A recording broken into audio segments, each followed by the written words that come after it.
नमस्कार, आप देख रहे हैं राजस्थान पब्लिक न्यूज़ में आपके साथ वीर सिंह। तो आज हम पहुंच चुके हैं ग्राम पंचायत ढांडनिया सांसण पंचायत समिति बालेसर जिला जोधपुर। जो यहां के वर्तमान सरपंच है श्रीमती गुड्डी देवी जी, जो उनके सरपंच प्रतिनिधि के रूप में कार्य देखते हैं, वो मेरे साथ जुड़े हुए हैं भागीरथ जी दिवासी, जिनसे आज खास मुलाकात के अंदर बात करेंगे। क्या मुद्दे हैं, क्या मसले हैं, किन उद्देश्यों को लेकर चुनावी मैदान में आए थे, क्या कुछ इन्होंने विकास कार्य करवाए हैं। जैसे कि बात करें 2.5-3 साल का कार्यकाल इनका पूर्ण हो गया।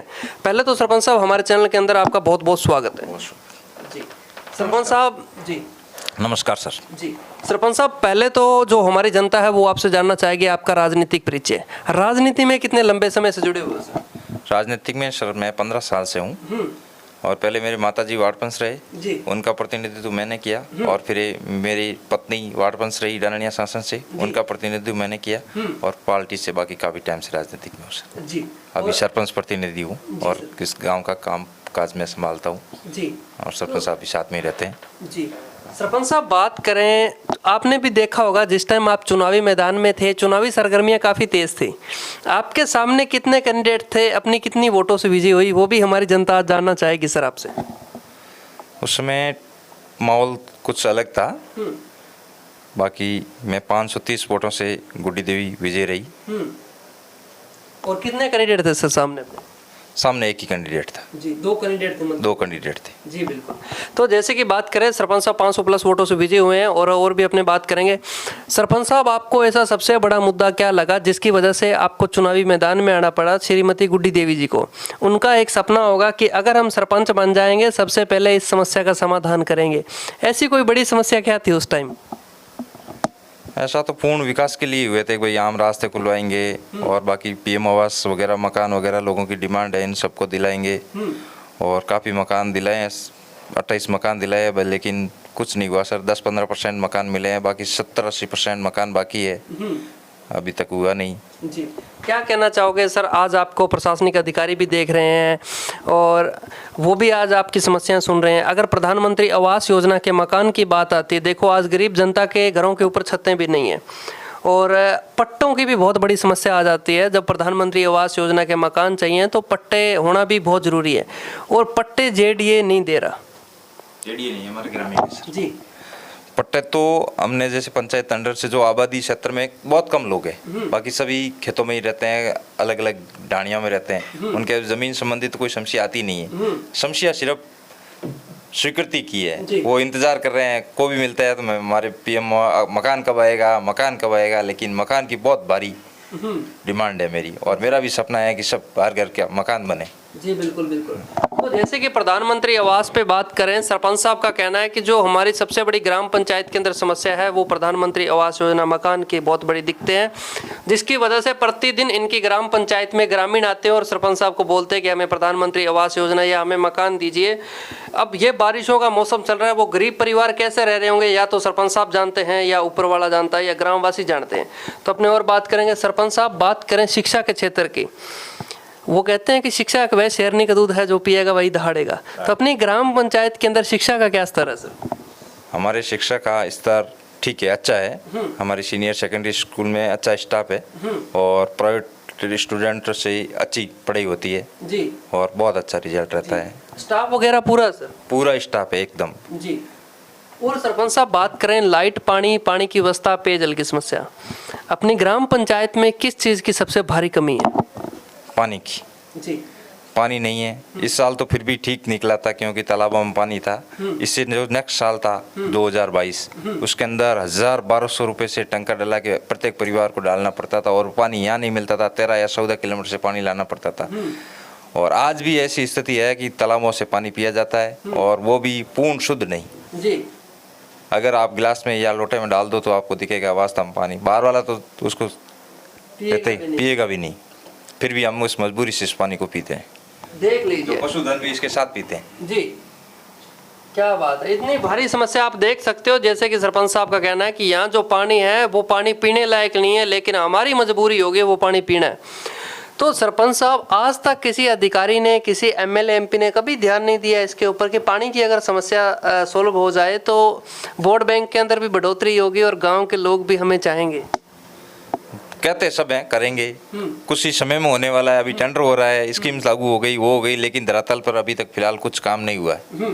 इस बार विधानसभा चुनाव भी आ रहे हैं, एमएलए एमपी दौरा भी करेंगे, ग्राम पंचायतों में भी आएंगे, क्या उनके आगे ये समस्या रखोगे आप?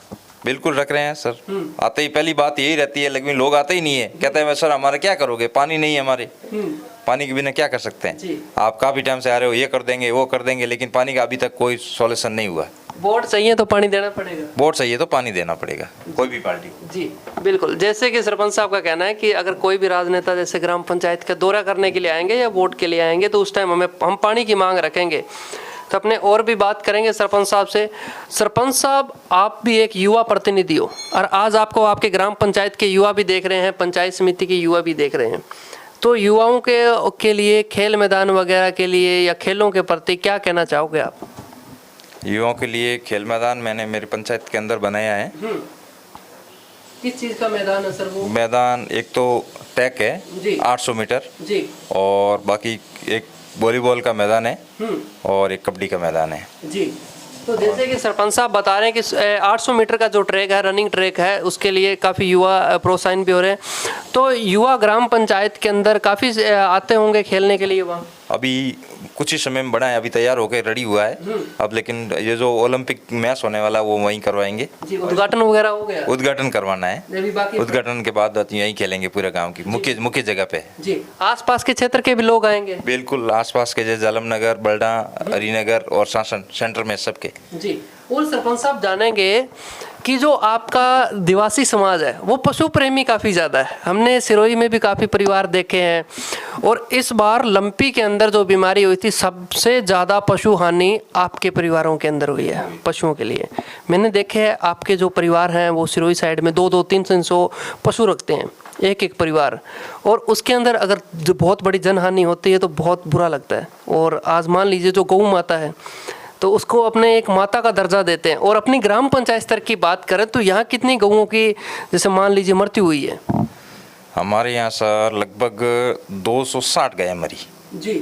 और फिर बाद में सरकार से मैं निवेदन करूँगा कि हमारे इनका 40,000 रुपये कि भाई जिनकी गाय मरी उनका रिकॉर्ड रखना, उनके फॉर्म भरना है, आवेदन भरे, सब कार्रवाई मैंने की। उनके जो मेडिकल वगैरह करवाए, जो भी है डॉक्टर से जो भी करवाए, और इनके आवेदन भी लिए। मेरे पास 260 आवेदन इसको यहाँ हमारे पशु चिकित्सालय वहाँ पे जमा करवाए, और लोगों ने इन्होंने घोषणा की कि 40,000 रुपये प्रति, जिसकी गाय खत्म हुई उसका 40,000 मुआवजा दिलाएंगे। लेकिन आज की स्थिति यह है कि 260 में से 100 गायों का ही मुआवजा नहीं दिलाया गया जी। और बताया जा रहा है इन पशु मतलब अधिकारी डॉक्टर से बात करते हैं तो क्या हमारे बालेसर की तो रिपोर्ट गलत चली गई। अच्छा।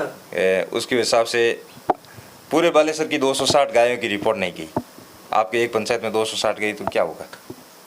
तो ये तो बहुत गलत बात है सर। जिन परिवारों के अंदर ये 40-50 हज़ार की एक गाय या एक भैंस गई है तो उसके लिए तो बहुत बड़ी बात है। बहुत बड़ी बात है सर। मतलब 7 किला 8 किला दूध करने वाली अच्छी गायें सर खत्म हुई, और फिर भी लोग कह रहे भाई मुआवजा मिल जाएगा, लेकिन ये मुआवजा नहीं मिला। उम्मीद है आपको? उम्मीद ये तो बता रहे हैं नहीं मिलेगा। स्पष्टीकरण हो गया? स्पष्टीकरण नहीं बता रहे, क्या करेंगे कोशिश, लेकिन लग नहीं रहा है, इनके जवाब संतुष्ट नहीं मिल रहे हैं हमें। और अगर मान लीजिए ग्राम पंचायत के अंदर काफ़ी लोगों के पारिवारिक पशु भी गए हैं और आवारा पशु भी काफ़ी गए होंगे। आवारा पशु भी गए, जैसे सांडिया वगैरह, जैसे सार्वजनिक संदा करके हमने कहीं गाड़ा है, किसी का ज़्यादा बीमार उसको गौशाला में डाला है, पर्सनल भामाशाह से सहयोग करके। जी। ग्राम पंचायत के अंदर भामाशाह ने भी खूब सहयोग किया होगा लंपी बीमारी के अंदर? भामाशाह ने भी सहयोग किया, जैसे सीबी वालों ने किया है, किसी सारा वालों ने किया है, किसी अनाज वालों ने किया है, काफ़ी सहयोग किया है जी। सरपंच साहब, जो ग्रामीण हैं वो भी आ रहे हैं आपसे मिलने के लिए, और काफ़ी जब हम आपके ग्राम पंचायत के अंदर गए तो ग्रामीणों ने हमें बताया कि जो खाद्य सुरक्षा योजना है इसके अंदर हमारे नाम नहीं जुड़ रहे, तो इसके लिए क्या कहना चाहोगे आप? सर, कई ऐसे परिवार हैं जिनके नाम नहीं जुड़ रहे हैं, और कई ऐसे परिवार जैसे नया मेंबर जुड़ाना चाहता है उसके साथ उसका ही नहीं जुड़ रहा है। कई ऐसे परिवार एसटी के परिवार, आपको 20 या 30 परिवार मैं बताता हूँ उनका आज ऐसी स्थिति है कि वो कुछ नहीं है, जीरो स्थिति है, मतलब 400-500 रुपये कमा के लाता है और एकदम बीपीएल है, दाने दाने के लिए मोहताज, दाने के मोहताज है, उसके नाम नहीं जोड़ रहे हैं, एसटी के परिवार है। देख सकते हो ग्राम पंचायत के अंदर ये हाल है।